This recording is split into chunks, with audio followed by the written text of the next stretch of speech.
Students, welcome to my perfect English channel. Basically आज का इस वीडियो में ICSE English language exam paper को कैसे पुट अप करना है, उसे कैसे सॉर्ट आउट करना है, क्वेश्चंस कैसे आते हैं, उनकी मार्किंग कैसे होती है, उनमें वर्ड लिमिट्स कितनी होती है, ये सब कुछ आपको बताने वाली हूँ। एग्जाम पेपर स्टार्ट कैसे करें, राइट, ऐसा क्या करें जो हमारे मार्क्स सबसे ज्यादा आए। तो मैंने कोशिश यही की है कि अपने लास्ट वीडियोस की तरह ये वीडियो भी आपके लिए बेनिफिशियल हो, बहुत ही इंफॉर्मेटिव हो, ताकि आप अच्छे मार्क्स सिक्योर कर सके। तो चलिए आज का वीडियो स्टार्ट करें without any skipping.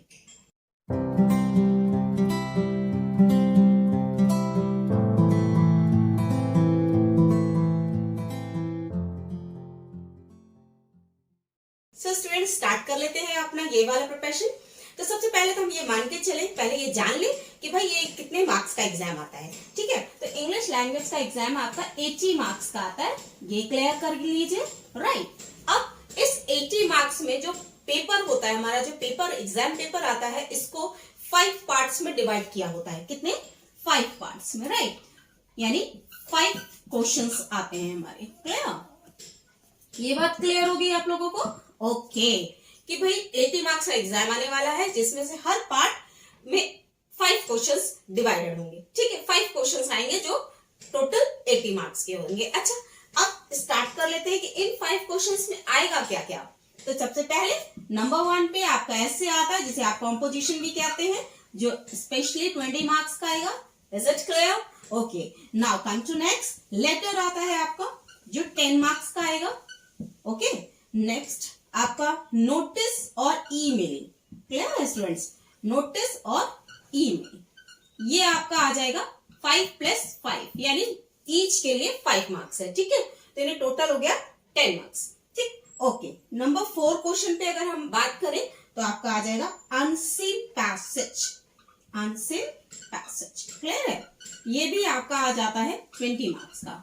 Okay okay, and the last question, ये ग्रामर पोर्शन होता है, राइट, ये ग्रामर पोर्शन है, जो आ जाएगा आपका 20 मार्क्स का।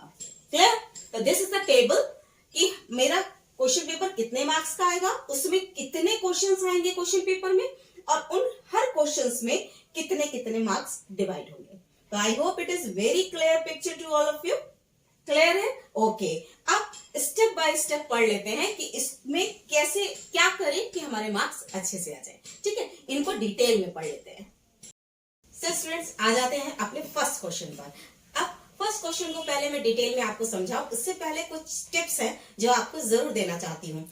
देखिए स्टूडेंट्स, क्या होता है कि जब हम एग्जाम देने जाते हैं तो हम थोड़े से परेशान होते हैं, राइट, थोड़ा घबराहट होती है। तो don't worry about all that, अपने पे भरोसा रखिए, खुद पर कॉन्फिडेंस लेवल अपना डेवलप करिए, उसे और बढ़ाइए, क्योंकि आप जो कुछ भी आपने लर्न किया है वो आप वहां पर जरूर कर पाएंगे। अगर आप घबराओगे, परेशान होगे, तो आप उसको करने में थोड़ी दिक्कत आएगी, राइट। इसलिए परेशान नहीं होना है, अपना कॉन्फिडेंस लेवल लो नहीं करना है, बिल्कुल बिल्डअप करके रखना है। ठीक है, दूसरी बात, जब हमें क्वेश्चन पेपर मिल जाता है तो सबसे पहले आपको पहले से ही पता है कि यहाँ पर 15 मिनट्स दिए जाते हैं आपको to read the question paper. You should read the question paper very thoroughly. अच्छे से पढ़िए कि कितने क्वेश्चंस हैं, उनके कितने पार्ट्स हैं, कितने मार्क्स के हैं, ये सब कुछ एक बार जरूर देख लीजिए। वजह क्या होती है कि लास्टली टाइम कम होता है, हमारे पास इतना समय नहीं होता है कि हम उन चीजों को देख पाए फिर से। इसलिए फर्स्ट में ही, स्टार्टिंग में ही आप क्वेश्चन पेपर के सारे क्वेश्चंस को एक बार जरूर देख लीजिए, जरूर अच्छे से पढ़ लीजिए, ताकि आपका कोई भी क्वेश्चन छूटने ना पाए, राइट, कोई भी क्वेश्चन किसी भी मार्क्स की तरह मिस ना होने पाए। क्लियर हो रही है मेरी बात? ओके, फिर आती है सबसे इंपॉर्टेंट बात, that is your good hand writing. कहते हैं ना कि first impression is your last impression. जैसे ही एग्जामिनर आपकी कॉपी को खोलेगा तो सबसे पहले जो उसकी आई को अट्रैक्ट करेगी, that is your handwriting. Clear है? तो you should write a very good handwriting. Clear? दूसरी बात, try to avoid eraser, cutting, overwriting, just avoid it, just try it. ठीक है, उसके लिए क्या करना है, क्योंकि मिस्टेक्स तो हो ही जाती हैं गलती से, बट क्या करना है, स्टार्टिंग में उन्हीं क्वेश्चंस को पुट अप करना है जो आपको बहुत अच्छे से आते हैं, जहां आपको लगता हो कि ये मैं बहुत बेटर तरीके से कर सकती हूँ। Is it clear? तो जो सबसे अच्छे से आता है स्टूडेंट्स, उसको पहले करना है। जो सबसे इजी आपको लग रहा हो, उस क्वेश्चन को सबसे पहले करना है।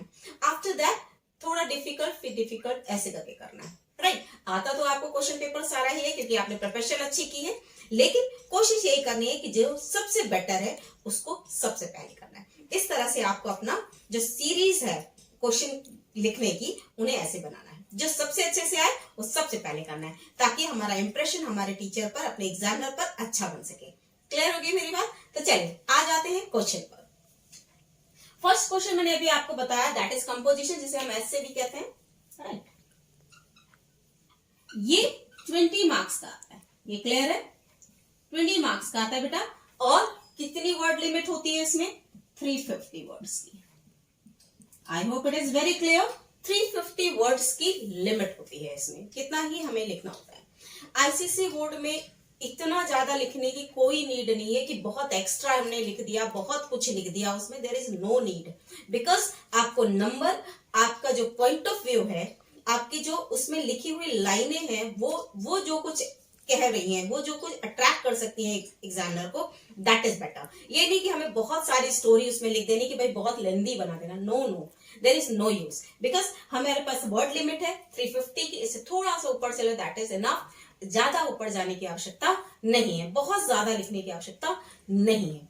दूसरी चीज, आप कोशिश ये करें कि अपने एसेज में कोटेशन जरूर डालें, फ्रेजेस जरूर डालें, उन्हें बोल्ड लेटर में लें, साथ में अंडरलाइन करें।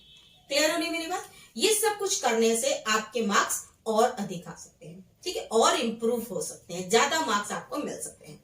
क्लियर? तो कोशिश ये करनी है कि हमें बुक्स पढ़नी है जहां से हमें टाइटल्स उठानी है, जहां से कोटेशंस उठानी है, जहां से फ्रेजेस उठाने हैं, जो हमारे इस एस्से को मैच करता हो। क्लियर होगी बात? ओके, अब देख लेते हैं कि ये एस्से का जो ये पार्ट है या कॉम्पोजिशन का जो पार्ट है, इसमें कितने क्वेश्चंस आ जाते हैं। ठीक है, चलिए स्टार्ट कर लेते हैं। सो स्टूडेंट्स, अब बात कर लेते हैं इस क्वेश्चन की, जो हमारा ये है। अब इसमें एक कॉम्पोजिशन का जो क्वेश्चन नंबर 1 आता है, इसके 5 पार्ट्स होते हैं, राइट। यानी ये 5 पार्ट्स में डिवाइड होता है, यानी आपको 5 टॉपिक्स दिए जाते हैं ये एस्से लिखने के लिए या कॉम्पोजिशन लिखने के लिए। क्लियर? और इसकी लिमिट आपको पता ही है। अब ये 5 में से ऐसे कौन से पार्ट्स हैं जो आपको जरूर करने चाहिए, उन्हें ही अटेम्प्ट करना चाहिए, कोशिश ये करनी चाहिए कि उन पार्ट्स को अटेम्प्ट करें। अब पहले तो ये देख लें कि कितने टाइप के आ जाते हैं, यानी इन 5 पार्ट्स में कौन कौन से या किस किस टाइप के हमारे पार्ट्स ऐसे होते हैं। सो स्टूडेंट्स, अब आ जाते हैं कि कौन कौन से टॉपिक्स आते हैं, राइट, रिलेटेड टू किस तरह के आते हैं इस कॉम्पोजिशन में। फर्स्ट वन डिस्क्रिप्टिव आ सकता है, डिबेट आता है, नैरेटिव आ सकता है, इमेजिनेशन एंड पिक्चर कॉम्पोजिशन। कहने का मतलब ये पूरे 5 पॉइंट्स या 5 रिलेटेड टू दिस कॉम्पोजिशन आते हैं। मे बी वो डिस्क्रिप्टिव है, डिबेट में भी होते हैं, नैरेटिव से रिलेटेड भी कॉम्पोजिशन आते हैं, इमेजिनेशन से और पिक्चर कॉम्पोजिशन से, राइट। अब लेकिन ये मत परेशान होइएगा कि ये सारे कर रहे हैं। No, you have to only put up only one question आपको करना है इसमें, ठीक है, जो 20 मार्क्स का है और 350 वर्ड्स लिमिट है। क्लियर? ओके। अब डिस्क्रिप्टिव वाले और डिबेट में या इन सब में कैसे तरह के क्वेश्चन आ सकते हैं। सबसे पहले तो आपको एक लाइन लिख के दे दी जाती है। फॉर एग्जाम्पल मान लीजिए कि hard work is the key of success, right. अब इसके बारे में आप क्या समझते हैं, या कैसे आप इस चीज को नैरेट कर सकते हैं, कैसे आप इसे बता सकते हैं, राइट। ये थोड़ा सा क्या होता है, टू द पॉइंट होता है। इनमें आप उन्हीं चीजों को बता सकते हैं जो आपका अपना एक्सपीरियंस है, राइट, आपके अपने पॉइंट ऑफ व्यूज है। क्लियर है? इनमें आप इन चीजों को प्रूव करने के एग्जाम्पल्स यूज कर सकते हैं, ठीक है, कि ऐसा क्यों है, आप इस बात से सहमत क्यों हैं, राइट। इस चीज को लेकर आपको एक शॉर्ट स्टोरी टाइप की लिखनी होती है, राइट। तो ये हो गया हमारा पहला क्वेश्चन कि अगर डिबेट से रिलेटेड आए, डिबेट यानी अगेंस्ट और फॉर, यानी कोई भी एक ऐसी लाइन या कोई भी एक ऐसा स्टेटमेंट जिस पर आप या तो अगेंस्ट हो सकते हैं या फॉर हो सकते हैं, यानी हो सकता है आप उस बात से अग्री करते हो और हो सकता है ना अग्री करते हो। तो लेकिन आपको एक ही पार्ट को क्लियर करना है, वेदर इट इज फॉर और या अगेंस्ट, ठीक है, एक ही बात आपने लिखनी है और प्रूफ करना है उस स्टेटमेंट को।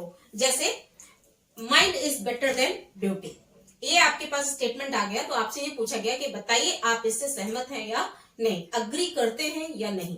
तो अगर आप फॉर में जाते हैं स्टेटमेंट के, तो आपको फॉर से रिलेटेड ही पॉइंट्स बताने हैं। कोशिश कीजिएगा कि इसमें ज्यादा से ज्यादा पॉइंट्स में आंसर दीजिएगा, राइट। कोशिश करिएगा 8 to 10 पॉइंट तो जरूर दीजिएगा, राइट। और अगर आप अगेंस्ट में हैं तो अगेंस्ट में भी आपको इतने ही पॉइंट्स देने जरूरी है अपनी बात को प्रूव करने के लिए, ठीक है। एक चीज और क्लियर रखनी है कि सिर्फ आपको अपना पॉइंट ऑफ व्यू लेकर वो पॉइंट्स नहीं लिख देने, आपको ये भी सोचना है कि maybe there is someone else in front of you. अगर वो होता तो वो आपसे अगर कोई क्लैश क्वेश्चन पूछ देता, क्रॉस क्वेश्चन पूछ देता कि नहीं भैया मैं तो ये नहीं मानता, मैं तो ये मानता हूं, तो उसका भी आंसर आपके पास होना चाहिए। यानी आपके उस पर्टिकुलर एस्से में जो डिबेट से रिलेटेड हो उसमें आपका पॉइंट ऑफ व्यू इतना स्ट्रांग होना चाहिए कि आप इस बात को प्रूव कर सकें, फुली प्रूव कर सकें। क्लियर हो गई है मेरी बात? तो ये होता है हमारा डिबेट जिसमें अगेंस्ट और फॉर से रिलेटेड क्वेश्चंस आते हैं, जिसमें कोई एक ही आपको एक्सेप्ट करना होता है, या आप फॉर के लिए लिखिए या अगेंस्ट के लिए लिखिए, ठीक है। ये हो गया हमारा डिबेट वाला पार्ट। ओके चलिए, so students last next part है हमारा नैरेटिव। यानी यहाँ पर आपको एक सिचुएशन दे दी जाती है नैरेट करने के लिए कि मान लीजिए हॉलीडे होली सेलिब्रेशन है, राइट। आपके आसपास या आपके जो लोकेलिटी है जहां आप रहते हैं वहां पर होली सेलिब्रेशन है, वहां पर आपने कैसे सेलिब्रेट किया, उसका अरेंजमेंट आपके ऊपर था और आपने उसमें कैसे मदद की, यानी आपने अपना कितना एफर्ट उसमें डाला, फिर उसका आउटकम कैसा आया, ये सब कुछ नैरेट करने के लिए आपको एक सिचुएशन दे दी जाती है, ठीक है। यहाँ पर टोटली आप अपनी तरफ से जो आप चाहते हैं वो सब कुछ यहाँ लिख सकते हैं, राइट। अच्छा चलते हैं इमेजिनेशन पर। मान लीजिए ये बोल देते हैं, मान लीजिए you are the prime minister, ठीक है, for one day what you will do, ठीक है। इमेजिन कर लेना है कि भाई अगर आप प्रेसिडेंट होते तो क्या करते। तो ये सब में इजी हो जाता है इसलिए क्योंकि यहाँ पर वर्ड्स एग्जामिनर से क्लैश नहीं हो सकते। एग्जामिनर क्या सोच रहे हैं उससे आप क्लैश नहीं हो सकते, क्योंकि अपना पॉइंट ऑफ व्यू हर एक पर्सन का पर्सन टू पर्सन डिफरेंट होता है, ठीक है। तो इमेजिनेशन दे दी जाती है, उसमें आपको इमेजिन करना है कि अगर ऐसा हो जाता तो मैं क्या क्या कर लेता, ठीक है। तो this type of part is also included in your composition. Lastly आ जाता है पिक्चर कॉम्पोजिशन, जो हमारा फिफ्थ पार्ट है। एक पिक्चर दी होती है, ठीक है, उसके अकॉर्डिंग आपको एक स्टोरी लिखनी होती है। पर क्या होता है कि स्टोरी जो हमें दिखाई दे रही होती है, जो पिक्चर हमें दिख रही होती है, लेकिन वो पर्सन टू पर्सन अलग होती है, ठीक है। हम हो सकता है उस पिक्चर को देखकर कुछ और समझ रहे हो, लेकिन जो एग्जामिनर बैठा है वहां पर जो हमारी कॉपी चेक करेगा वो कुछ और सोचकर उस पिक्चर को देख रहा हो। तो कोशिश यही करनी है कि इसको अटेम्प्ट नहीं करना है, ज्यादातर कोशिश यही करिएगा, इसे कम अटेम्प्ट करिएगा, ठीक है। ओके चलिए बात कर लेते हैं वापस से। तो हमने अगर कोशिश ये करें तो डिबेट पर जरूर जाइए, क्योंकि इसमें आपके पास पॉइंट ऑफ व्यू अपने आप को बताने का मौका बहुत ज्यादा होता है, राइट। यहाँ अपनी बात को आप बहुत अच्छे से बता सकते हैं, दैट इज डिबेट वाला। ये कर लीजिए, ये है नैरेटिव, जहां पर एक सिचुएशन दे दी गई है, आपको नैरेट करनी है, कैसे हुआ, क्या क्या अटेम्प्ट डाले गए, ये सब कुछ आप लिख सकते हैं। देन इमेजिनेशन, इमेजिन भी कर सकते हैं, ठीक है। इमेजिनेशन इज ऑल योर्स, आप क्या सोचते हैं, कैसा सोचते हैं, ये सब कुछ आपके पास है, ठीक है। अब इन सबसे ज्यादा इंपॉर्टेंट मैंने स्टार्टिंग में ही बताया था, it is your good hand writing.